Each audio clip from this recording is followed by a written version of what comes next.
మెడ్ plus లో అదే medicine అదే క్వాలిటీ, మార్కెటింగ్, డిస్ట్రిబ్యూషన్, ఇంకోటి అంటూ వీళ్ళకి అదనపు ఛార్జీలు ఉండవు. అందువల్లే 50 to 80% డిస్కౌంట్ లో మనకు అందిస్తున్నారు.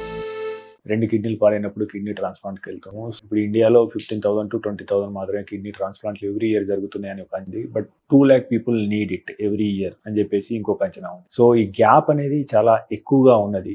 అంటే మరి దీనికి పరిష్కారం ఏంటి అంటే, మనకు యాక్చువల్గా డోనర్ల మైండ్ సెట్ పెరగాలా, లేదా గవర్నమెంట్ పాలసీ మారాలా? దీనికి సొల్యూషన్గా ఏం చెప్తారు? అన్ని కలిస్తేనే మనకి అన్నం ఉడుకుద్ది. వీటిలో మనం చూడాల్సింది ఏంటంటే, కిడ్నీ ట్రాన్స్ప్లాంట్ ఇష్యూస్లో ఇనీషియల్గా నార్మల్గా డోనర్స్ ఉన్నప్పుడు, నార్మల్ ఆపరేషన్ చేసినప్పుడు కొంచెం చాలామంది వెనకాడేవాళ్ళు.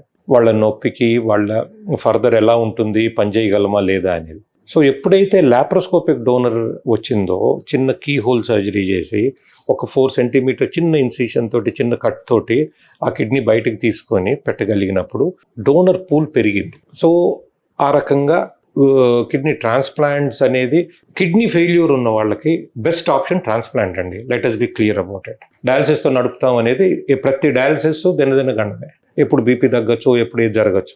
So transplant is the best option. Second, చేయించుకునేవాళ్ళు ఇస్తామన్నా కొంచెం ఒక్కోసారి చేయించుకోరు, నాకు పెయిన్ ఉంటుందో, నాకు వేరే రిస్క్ ఉంటుందో అని. ఈ రోజున వీఆర్ డూయింగ్ రోబోటిక్ ట్రాన్స్ప్లాంట్స్. రెసిపియెంట్స్ కంటే చిన్న, అదే 4 centimeter కట్ తోటి కిడ్నీ లోపల పెట్టి మొత్తం కిడ్నీని అమర్చేస్తాం రోబోట్ తోటి. Pain almost nil. మా పేషెంట్లో మేబీ ఒక రోజు తీసుకుంటారేమో పారాసెటమాల్ యాజ్ పెయిన్ కిల్లర్, అంతే రోబోటిక్ చేయించుకున్నాళ్ళు. దాంతో there is a significant advantage. వీటితోటి కొంచెము అందరి మైండ్ సెట్ మారుతుంది. గవర్నమెంట్స్ చేసిన ఒక మంచి ఇష్యూ ఏంటంటే జీవన్ దాన్ ప్రోగ్రామ్ అండి. Okay, it has come from Tamil Nadu. Actually government first ఇండియాలో ఒక గవర్నమెంట్ తీసుకొని దాన్ని ప్రోత్సహించిందంటే ఇట్ ఇస్ తమిళనాడు. దాని తర్వాత తెలంగాణ ఇస్ డూయింగ్ గ్రేట్. ఇది ఏమైందంటే మంచి పద్ధతి కింద the government is really monitoring. They have put everything, processes అన్ని ప్రాపర్గా పెట్టి, ఎవరు ఎలా డిక్లేర్ చేయాలి ఏంటి, ఎక్స్టర్నల్ ఏజెన్సీస్, తర్వాత జీవన్ దాన్ కోఆర్డినేటర్స్. సో పకడ్బందీగా చాలా క్లియర్గా ఏ పొరపాటు జరగకుండా, డోనర్కి ఈ విషమంతా కూడా ప్రాబ్లం రాకోకుండా they have done that. But మన మైండ్ సెట్ కూడా మారాలి. ఎందుకంటే డొనేట్ చెయ్యాలి అనే ఆలోచన రావాలా. There are some societies which కొంతమంది హూ డు నాట్ డొనేట్, వాళ్ళు కూడా మారాలి మనకి. So that the number of donors పెరిగినప్పుడు చాలా మంది లాభపడతారు. గవర్నమెంట్ పాలసీ తేగలదో లేదో తెలియదు, కానీ బయట కంట్రీస్ లాగా స్పెయిన్ కానీ కొన్ని కంట్రీస్లో the body is owned by the state. Okay, అటువంటి పరిస్థితుల్లో దెన్ బ్రెయిన్ డెత్ డిక్లేర్ అయినప్పుడు ఆటోమేటిక్ ఆర్గన్ డొనేషన్ అనేది వస్తుంది. So India will evolve slowly. మన కంట్రీ ఎవాల్వ్స్ అంటే, దేశం అంటే మట్టి కాదు, దేశం అంటే మనుషులు అని. మనుషులు ఎవాల్వ్ అయినప్పుడు మన దేశం ఎవాల్వ్ అవుతుంది. So that is how things will move on.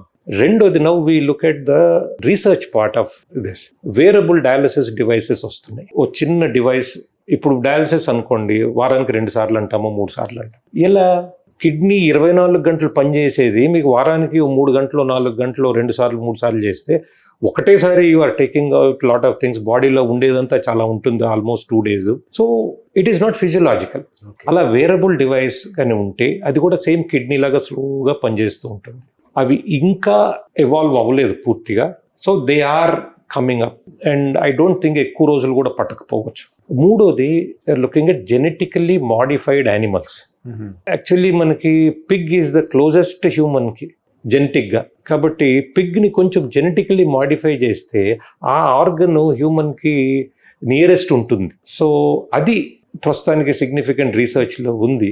By chance అది కానీ టోటలీ చేయగలిగితే then I think half of our problems are solved. But significant research is going on.